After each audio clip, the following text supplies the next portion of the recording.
Hello বন্ধুরা, কেমন আছেন সবাই? আপনাদেরকে আমি দেখাবো ওমানের পাহাড়ি অঞ্চলে থাকার মজাটা কি। ওকে, এই যে দেখতেছেন, এগুলো হচ্ছে কাঁঠাল গাছ। কাঁঠালের দানা রোপণ করতেই বাস কত সুন্দর কাঁঠাল গাছ হয়েছে, দেখছেন নি? তারপরে দেখেন সিম গাছ, কি সুন্দর সিম ধরছে। এই যে লাউ গাছ, ঠিক আছে। ওই সিফার ভিতরে আবার মরিচ গাছ লাগাইছি, এগুলো আছে। তারপরে আপনাদেরকে দেখাই, এই যে দেখেন পেঁপে গাছ। এখানে পেঁপে গাছগুলো কত সুন্দরভাবে হইতেছে। এই যে দেখেন কত সুন্দর সিম, দেখছেন? পুরা সিম মানে খাইয়া শেষ করা যায় না ভাই। একটু জায়গাতে সিম লাগাইছি, খাইয়াও শেষ করা যায় না। তারপরে দেখেন টমেটো, টমেটো গাছ অনেক সুন্দর সুন্দর টমেটো ধরছে ভাই। এই যে দেখা দেখা যায়নি, একটু কাঁচা কাঁচা রয়েছে, এখনো পাকছে না টমেটো। আরো সপ্তাহানিক পরে টমেটো গুলা ফার্মু খাওয়ার জন্য। এই যে দেখছেন কত সুন্দর এরিয়ার ভিতরে রুম ভাই। মানে এসি আছে, তারপরে এসিও লাগে না এরকম। মানে পাহাড়ি অঞ্চলের ভিতরে এত সুন্দর ঠান্ডা বাতাস আসে। এই যে দেখেন কচুর গাছ, এখানে কচু শাকও খাওয়া যায়।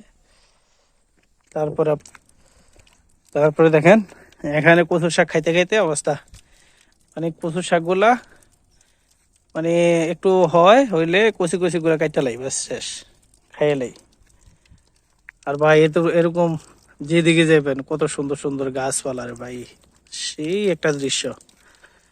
আপনার পাহাড়ে একটু বিকাল হইলে এত একটা সুন্দর আবহাওয়ার দৃশ্য আসে। এই জন্য ওমানের পাহাড়ি অঞ্চলগুলা খুব ভালো লাগে আমার কাছে। এই হচ্ছে মনে করেন যে রুম, আর এই হচ্ছে মনে করেন দোকান দিতেছি যে, এটা হচ্ছে আপনার সরকারি জায়গা। সরকারি জায়গা থেকে মানে লিজ নিছি, যে এখানে আপনার প্রত্যেক মাসে আবার টাকা দিতে হইব।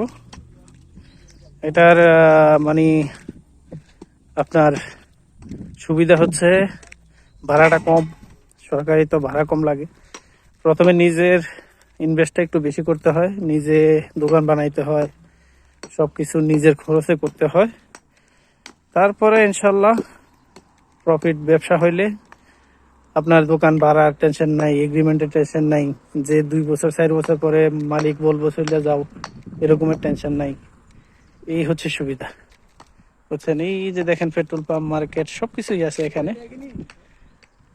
তো কেমন লাগছে জায়গাটা আমাকে জানাবেন। আমি আপনাদেরকে আরেকটা কফি শপের জায়গা দেখাবো, আমি যেখানে ছিলাম। ওটা অবশ্য পার্টনারের, একসাথে পার্টনারশিপে। আমি ওইদিকে গেলে আপনাদেরকে ভিডিও করে দেখাবো। ওকে, আজকে এই পর্যন্ত, আল্লাহ হাফেজ।